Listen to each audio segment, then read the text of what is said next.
Former Indiana governor and current president of Purdue University, Mitch Daniels, has some things to say about the use and abuse of technology and big data.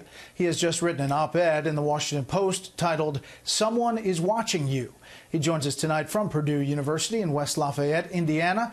Governor, thanks for being here. Why write this op-ed? It was something of a surprise to us, Brett, here how much we knew about our students, and we're beginning to discover ways we can use it to their benefit. We want to do that, let them know things that would be that correlate with academic success, and they're progressing better here at Purdue. But at the same time, we can tell that there could be misuses of that sort of data, and I wrote it just because I know there are institutions of all kinds who are now in possession of information in enormous quantities, and we're all going to have some questions to ask ourselves about, making sure we do the right thing, not the wrong thing with it.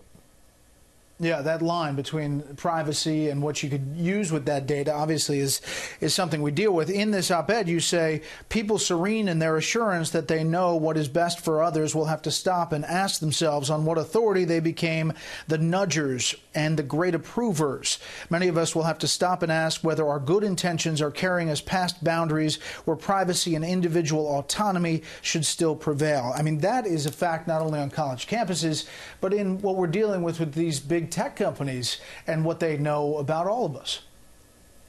And in government and in many other walks of life, there are many people, and it always, of course, is motivated by what they believe are good intentions, who think they know what's best for others.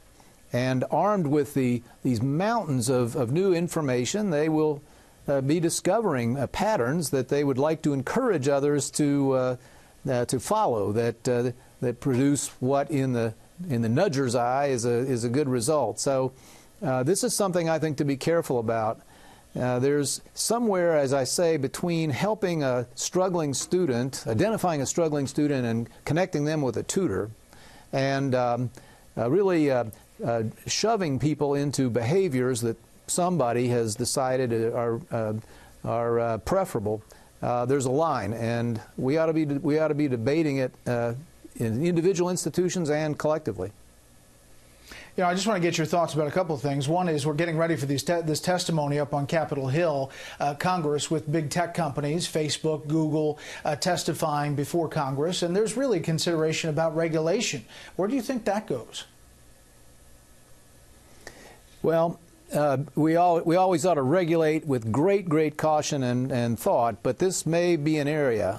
There are certainly antitrust, and the suspicion of bigness is not without its foundation in American history, and we have set up various boundaries beyond which we don't think institutions should grow and sprawl. And it's hard not to notice the incredible concentration in that industry. It has economic consequences, and now we know it has major societal consequences when that much information is in that few hands.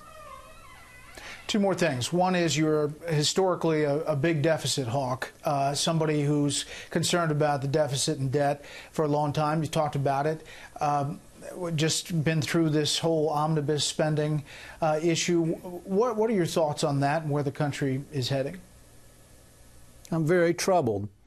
It shouldn't escape people's notice. There was a massive amount of discussion, debate, and there should have been, about a tax bill that may, over 10 years, increase the deficit by $1 trillion. Not to be sneezed at, but when you're already at $20 trillion, it's only the percentage that it is. Right on its heels, Congress happily and cheerfully passed a $2 trillion addition to spending.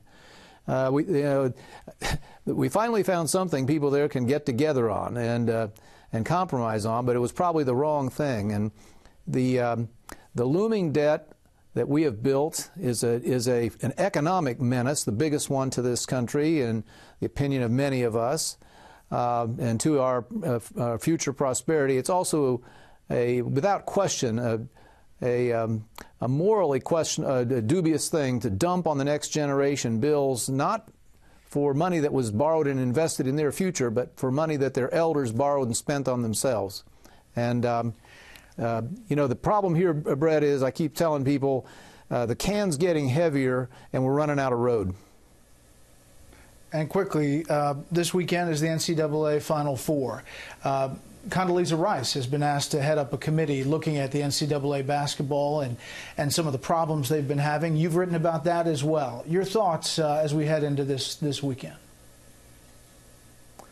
It's a little like the big data column. I'm all questions and very few answers. The one thing I know and think is very hard to argue with is that the status quo in Division I basketball needs a lot of repair. We've seen corruption. We've seen the game, in essence, semi-professionalized, although the young men who are creating all the value don't get paid for it. Something really needs to change. I'm so glad that the NCAA has acted and commissioned a group led by someone like Condi Rice with her tremendous judgment and credibility. And there's some other good people on there. In the column, I threw out 3 ideas, but they're probably the wrong ideas. I don't pretend to know the exact answer, but we need to reinstate the era, really, of genuine student athletes and those who really are only attending college to pursue an athletic career and are pretending to be students with the complicity of their institutions ought to be paid above the table in some sort of minor league, in my opinion. Looking forward to a great tournament. There are 4 great teams there this weekend. All credit to them. But the system as a whole should not go on as it is much longer. Governor Daniels, we appreciate your time tonight. Thanks for having me.